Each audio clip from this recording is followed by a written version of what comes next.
ይግባው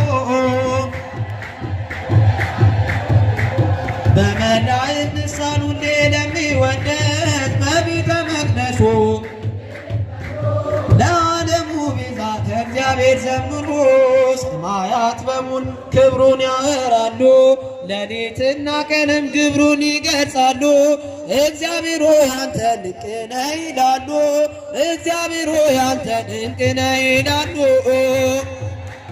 ለሳሊሙ ንጉሥ ሁሌ ለሚወደድ በቤተ መቅደሱ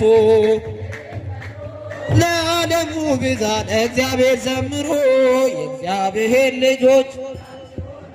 ታቦታቱ እየወጡ ስለሆነ ሁላችሁም በጭብጨባ በጭብጨባ ታቦታቱ እየወጡ ስለሆነ አሁን ሁላችሁም በጭብጨባ የቃል ኪዳኑ ታቦት በወጣ ጊዜ ወደ ሰፈር በገባ ጊዜ ይላል አንደኛ ሳሙኤል ምዕራፍ 5 ቁጥር 5 ላይ የእግዚአብሔር ቃል ኪዳኑ ታቦት ወደ